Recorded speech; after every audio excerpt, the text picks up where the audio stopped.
안녕하세요. 정형외과 전문의 닥터홍 선생입니다. 요즘 너무나 감사하게도 제가 이전에 올렸던 회전근개 파열 관련된 영상을 보시고 많은 도움이 되었다고 하시면서 여러 가지 질문들을 영상의 아래에 남겨주시는 분들이 많이 계시는데요. 저는 대학병원과 군병원에서 어깨 관절 수술을 전문으로 하기도 했고 또 어깨 질환 관련의 환자분들을 많이 뵙다 보니 제 유튜브 영상을 보시고 그 아래 댓글로 달아주시는 분들이 얼마나 많은 노력을 하셨고 또 얼마나 많은 고생을 하시는지 충분히 이해할 수가 있습니다. 그런데 이렇게 어깨 통증으로 고생하시는 분들이 항상 궁금해하시는 공통적인 것이 하나 있습니다. 그것이 무엇이냐면 어깨가 아파서 약도 먹고 주사 치료도 꾸준히 해봤는데 주사 맞고 약을 먹을 때 그 당시에는 증상이 좋아지는 것 같지만 시간이 지나면 다시 원래대로 어깨 통증이 재발한다는 것인데요. 그래서 도대체 어떻게 치료를 해야 될지 모르겠다라고 공통적으로 궁금해 하십니다. 아마 어깨가 아파서 이 영상을 보시는 분들 중에 이런 고민을 한 번도 안 해보신 분들은 거의 없으시리라 생각을 합니다. 하지만 아쉽게도 대부분의 병원에서 이런 질문을 하면 진료 시간의 제한으로 인해서 또 다른 여러 가지 문제들로 인해서 상세하고 자세한 설명들을 듣기는 쉽지 않은데요. 그래서 이번 영상에서는 어깨 통증으로 열심히 치료를 해서 증상이 좋아졌다가 재발을 계속하는 분들은 도대체 무엇이 원인이 되어서 그렇게 재발을 하는 것인지, 그리고 어떤 치료를 어떤 방식으로 해야지 좋은지에 대해서 상세히 알려드리도록 하겠습니다. 이번 영상이 마음에 드신다면 꼭 구독과 좋아요 눌러주시기 바랍니다. 우선 치료 방법에 대해서 설명드리기 전에 앞으로 말씀드릴 내용이 이해하기 쉽도록 어깨의 구조에 대해서 간략히 알려드리도록 하겠습니다. 어깨의 뼈는 상완골, 견갑골, 쇄골 이렇게 구성이 되어 있고요. 이 상완골의 위쪽으로 견갑골에 붙어있는 견봉뼈라고 하는 부분이 쇄골과 관절을 이루고 있습니다. 이 어깨 관절은 관절낭이라고 하는 관절 주머니에 의해 붙어 있게 되고요. 그리고 여기에 팔을 움직일 때 사용하는 회전근개가 붙습니다. 회전근개는 극상근, 극하근, 소원근, 견갑하근 이렇게 4개를 회전근개라고 합니다. 구조가 조금 이해가 되셨다면 이제는 문제가 되는 그 원인들을 찾아볼 차례인데요. 어깨는 정말 다양한 부분이 문제가 생길 수가 있지만 대표적인 3가지를 꼽자면 회전근개 파열, 그리고 오십견, 그리고 충돌증후군 이렇게 3가지를 꼽을 수 있습니다. 회전근개 파열의 경우 아까 말씀드린 회전근개 4가지 중에 극상근이라고 하는 부분이 가장 심하고 자주 일어나는 부분인데요. 이전에 회전근개 관련한 영상에서도 또 말씀드렸지만 회전근개의 파열은 그냥 종이가 찢어지듯이 딱 찢어지는 것이 아니라 옷감이 닳고 해지는 듯이 찢어지는 경우가 대부분입니다. 그래서 이렇게 옷감이 닳듯이 해지고 찢어진 회전근개의 주변으로 염증이 생기게 되고요. 이 염증을 어깨를 쓰면서 계속 자극을 하게 되면 통증이 발생을 하게 되는 것입니다. 그래서 회전근개의 부분 파열이 있을 때 약물 치료나 주사 치료를 하는 목적은 이 찢어진 회전근개 주변에 있는 염증을 줄여주는 데 목적이 있습니다. 그렇게 해서 염증이 줄어들면 통증이 좋아지게 되고요. 두 번째로 오십견 같은 경우는 상완골과 견갑골이라고 하는 부분을 연결해주는 이 관절 주머니라는 부분이 있습니다. 그 관절 주머니에 염증이 생기게 되어서 팔이 잘 안 움직이게 되고 뻣뻣하게 굳게 되는 것을 바로 오십견이라고 하는데요. 그래서 오십견 환자분들께 하는 주사 치료 방법은 바로 이 관절 주머니의 염증을 줄이기 위해서 관절 내부로 약물을 주입해서 염증과 통증을 줄이도록 하는 방법입니다. 3번째로 충돌증후군인데요. 회전근개와 그 위쪽에 있는 견봉뼈라고 하는 사이 부분에는 점액낭이라는 구조물이 있습니다. 이 점액낭은 평소에는 회전근개가 견봉뼈에 부딪히지 않고 잘 움직일 수 있는 일종의 윤활 역할을 해주는데요.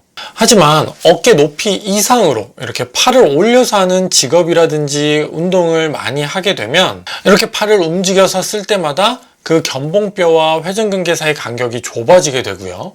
그러면 그 사이에 있는 점액낭 부위가 계속 자극이 되면서 여기에 염증이 생기게 되는 것입니다.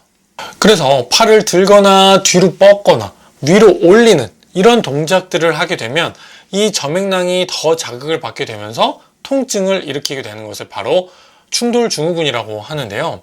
이 충돌증후군 환자분들께는 이 점액낭 주변의 염증을 줄여주는 방법으로 치료를 하게 됩니다.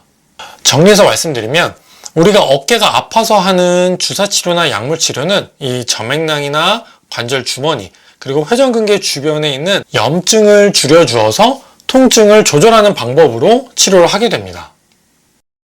그런데 문제는 여기서 생깁니다. 염증을 줄이는 방법으로 치료를 하는 것은 일시적으로는 어깨 통증을 줄여주고 증상을 좋아 보이게 만들 수가 있습니다. 하지만 이런 치료 방법은 절대로 완치를 시켜줄 수 있는 치료 방법이 아닙니다.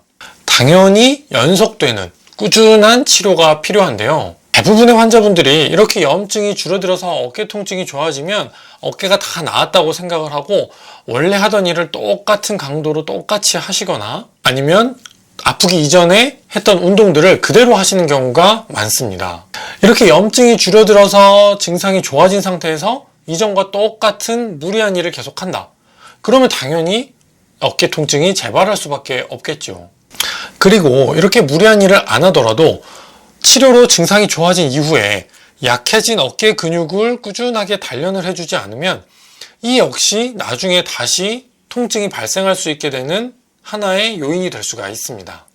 결국은 염증이 줄어들어서 통증이 좋아지면 어깨 운동을 하셔야 하는 것입니다. 제가 이 영상에서 강조하고 싶은 것도 바로 이 부분입니다. 그렇다면 도대체 어떤 방식으로 어떻게 운동을 해야 어깨 통증이 재발하지 않을 수가 있는 걸까요? 저는 일반적으로 외래에서 3단계의 운동 방법을 추천드립니다. 1단계는 제한된 관절 각도를 풀어주는 것입니다. 원인이 무엇이 되었든 오랜 통증으로 인해서 어깨 관절의 각도가 제한된 분들은 근력 운동이나 다른 운동을 하시기 전에 어깨 관절의 각도를 풀어주는 것이 가장 우선입니다. 팔 각도가 어느 정도 회복이 되어야지 근육 사이의 균형이 맞으면서 어깨가 부드럽게 움직일 수 있게 되고요. 그러면 어깨의 통증도 자연스럽게 좋아질 수가 있습니다. 관절 각도가 제한된 상태에서 운동을 하게 되면 큰 근육 위주로 운동을 하게 되어서 오히려 어깨 주변 근육 사이의 균형을 깨트리게 되는 결과를 초래합니다. 그래서 팔 각도가 제한되는 분들은 다른 것들은 신경 쓰지 마시고 가장 우선적으로 팔 각도를 어느 정도 풀어주는 스트레칭 위주의 운동을 해주시면 그것이 가장 효과적인 방법입니다. 굳어진 어깨 관절을 풀어주는 아주 좋은 운동 방법들은 제가 이전에 올렸던 50경 관련 영상에 나와 있으니 영상 하단에 있는 링크를 따라서 가서 꼭 한번 봐주시고 따라해 보시기 바랍니다. 두 번째 단계는 작은 근육들부터 운동을 하는 것입니다.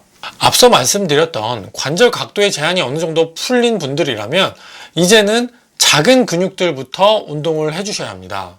여기서 말하는 작은 근육이란 어깨 속에 있는 회전근개를 말하는 것인데요. 왜 작은 근육들부터 운동을 해야 되냐면 회전근개는 어깨뼈라고 하는 이 상완골을 눌러주는 역할을 하는데요.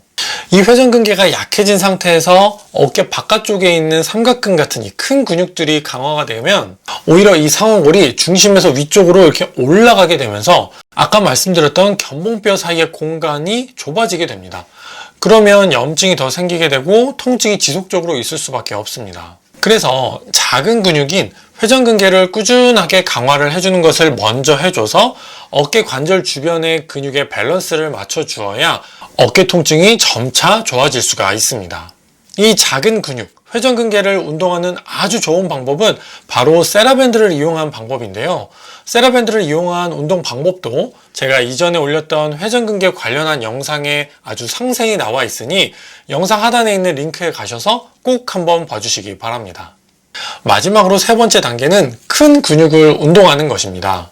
어깨 바깥쪽에 있는 삼각근, 대흉근, 승모근, 이두박근 이런 큰 근육들을 운동을 해서 추가적인 어깨 손상을 방지하고 어깨를 더 튼튼하게 만들어서 증상이 재발하는 것을 방지해 주는 데 목적이 있는데요. 이런 큰 근육 운동은 처음부터 하는 것이 아니라 앞서 말씀드린 1, 2단계의 어깨 운동을 통해서 어깨의 통증이 어느 정도 좋아진 분들이 하셔야 하는 운동 방법입니다. 이런 큰 근육 운동들은 워낙 다양하게 많이 소개가 되어 있기 때문에 각각의 근육마다 유튜브나 네이버, 구글에서 검색을 하셔서 찾아보시면 쉽게 다양한 영상들을 찾아보실 수가 있습니다. 이번 영상에서는 어깨 통증이 있는 분들이 왜 약물이나 주사 치료 이후에 다시 통증이 생기는지 그 원인에 대해서 알아보고 효과적인 치료 방법에 대해서 알려드렸는데요.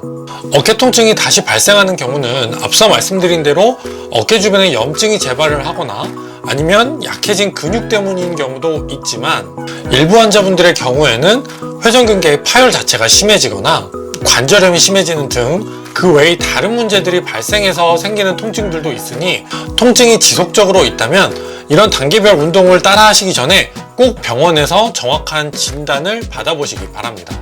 오늘의 영상은 여기까지입니다. 궁금하신 점 있으면 아래에 있는 댓글로 달아주시면 제가 최대한 빠르게 답변 드리도록 하겠습니다. 그럼 저는 다음 영상에서 뵙도록 하겠습니다. 감사합니다.